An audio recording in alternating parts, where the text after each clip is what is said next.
I was standing in the kitchen, clutching the edge of the counter with both hands, when I finally worked up the nerve. My voice cracked as I said, "Dad, I need help with the wedding. Just a small contribution. Nothing big." He didn't even look up from his beer can. He leaned back in his chair, lips curling like I had just spat something disgusting. "You? A wedding? Who the hell would waste a dime on you?" My sister Emily, perched on the stool beside him with her perfect manicure and smug little smile, snorted.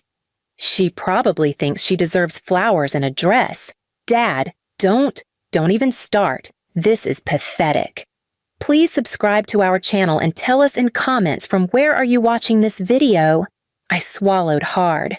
My fiancé, Michael, had already stretched himself thin paying deposits. I wasn't asking for luxury.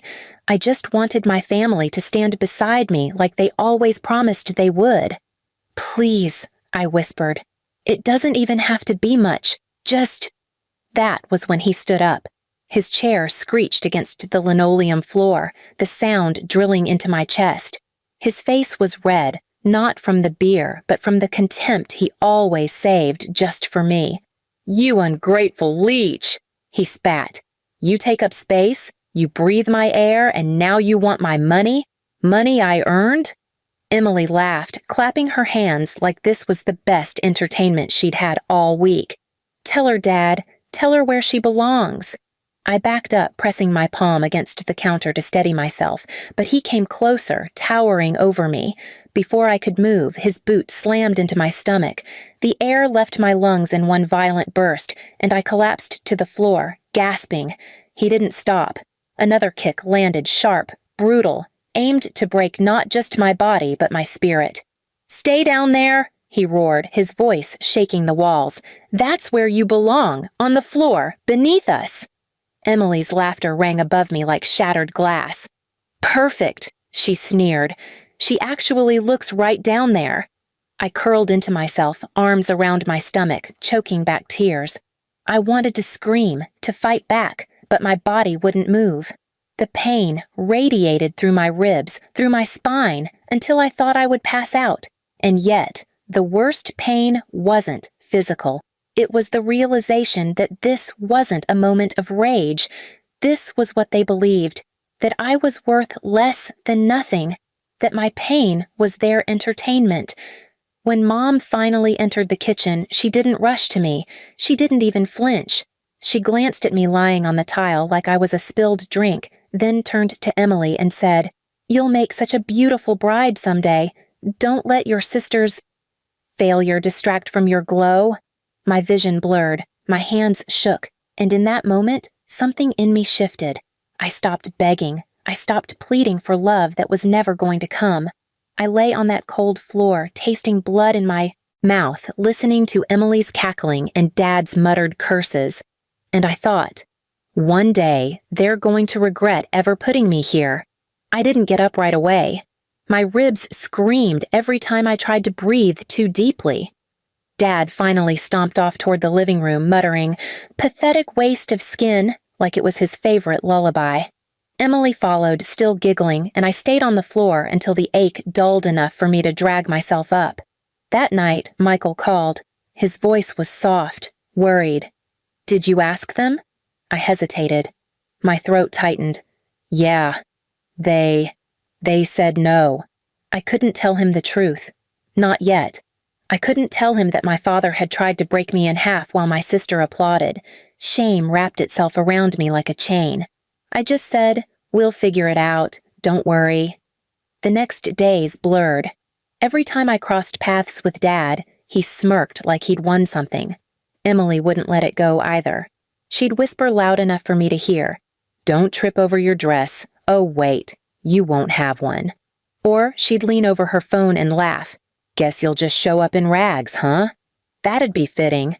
Even Mom joined in. At dinner, she slid the meat platter toward Emily first and said, "Real daughters deserve real food."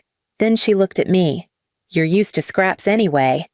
I sat there, fork frozen in my hand, heart pounding. I wanted to scream, to hurl the plate across the room, to finally make them feel an ounce of what they'd given me. But I stayed quiet. I forced myself to swallow every insult, because I realized something. My anger fed them. My tears, my pleading, that was the show they loved. But my silence, my stillness, that scared them. The quieter I became, the louder they grew. Emily tried harder to get a rise out of me. She strutted into my room uninvited, holding up dresses she bought just to mock me. "You'll never wear anything this nice. Honestly, Dad's right. You belong under people's feet, not in front of them." Dad caught me one morning before work, blocking the doorway. He pressed his finger into my chest so hard it left a mark. "Don't you ever forget," he hissed. "You're nothing. If you walk down that aisle, it'll be because Michael is too stupid to see what you really are. Trash. And trash doesn't get weddings." I just looked at him. I didn't blink, didn't speak. For the first time, his face twitched like he wasn't sure if I was listening or plotting. He shoved past me, but I caught that flicker, that brief uncertainty. That was the moment I knew. I had to stop trying to earn their love. It wasn't love they gave me, it was chains. And if I stayed in those chains, they'd drag Michael and my future into the same pit. I began to plan quietly. I started spending less time at home, staying later at work, meeting vendors on my own. Emily noticed, and it infuriated her. "Look at her, pretending she can handle things without us," she spat one evening. "Dad, you should have kicked her harder." He laughed, but I saw the unease in his eyes. My silence was louder than any scream. One evening, I stood outside in the yard, staring up at the windows of the house. Emily's shadow flickered across the curtains, and Dad's voice boomed inside. For the first time, I didn't feel trapped. I felt patient, because I wasn't broken. I wasn't on the floor anymore. I was waiting for the right moment, the moment when they'd finally learn that everything they built on cruelty could crumble with one pull of the thread. And the best part? They'd never see it coming. The day finally came when Emily paraded into the kitchen waving an envelope.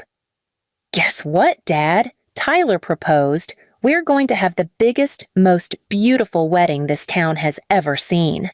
She made sure I was sitting right there when she announced it, her voice dripping with triumph. Mom clapped. Dad stood up and hugged her like she'd won an Olympic medal.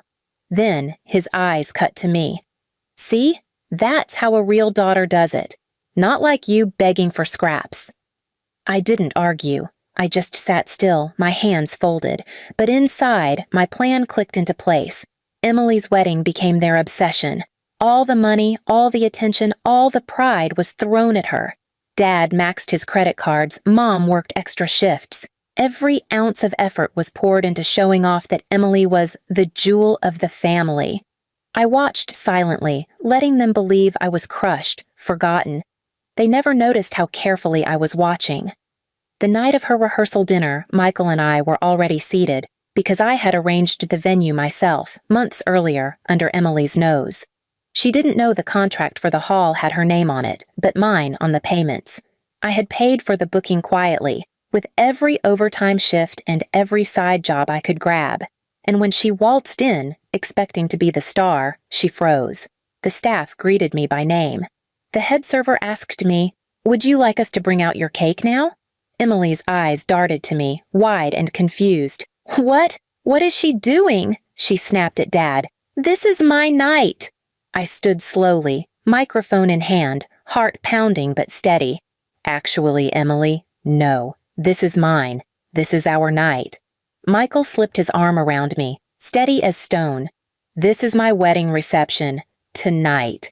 The guests, their friends, Dad's coworkers, Mom's church ladies, all turned, stunned. Murmurs rose like a tide. Emily's face twisted, her cheeks blotchy with rage. "You can't do this. This was supposed to be about me." Dad shoved his way toward me, his face crimson. "You tricked us. You conned us into coming here?" I met his eyes. "No, Dad. You came here because you thought you were here to celebrate Emily. You never even asked me where my wedding was, because you didn't care. You thought I'd stay on the floor where you left me, but I got up." His mouth opened, ready to spit more venom, But then the manager walked up, holding the contract. "Everything is in her name. Every payment cleared. She's the client, not your other daughter." Gasps filled the room. Mom's hand flew to her mouth. Emily looked like she'd swallowed poison. And then, the final blow. I motioned to the staff, and they rolled out a projector. Photos appeared on the screen. Not of me, not of Michael, but of the bruises on my stomach, the cuts on my arms, the scars I had hidden. I had documented everything, quietly, waiting for this night. The room went silent. Then whispers started. "Her father did that? Did you hear what her sister said? How could a family do that?" Emily lunged for the plug, shrieking, "Turn it off! She's lying!" But Michael stepped in front of her. "Sit down, Emily." Dad grabbed a chair, his voice booming. "You think this makes you look strong? You're just airing dirty laundry like trash." But the people who once respected him looked away. His co-workers muttered excuses and left early. Mom's friends shook their heads in disgust. The image of their perfect family shattered in real time in front of everyone they had tried to impress. And as I stood there, microphone in hand, I finally said the words I had swallowed for years. "You told me I belonged on the floor. Tonight, I stand above you, and you'll never escape what you did. Not in this town, not in your own home." Dad's face went pale. Emily's makeup streaked down her cheeks as she wailed. Mom tried to grab my arm, whispering, "Please, stop this. You're ruining us." I pulled away. "No, you ruined yourselves. I just let the world see it." That night, I walked out with Michael, our guests following us to celebrate our wedding, the real wedding they had tried to erase. Behind me, I could still hear Emily screaming at Dad, Mom sobbing, chairs crashing. For the first time in my life, their chaos wasn't mine to carry. It was theirs to choke on, and I didn't look back. Please subscribe to our channel and tell us in comments from where are you watching this video.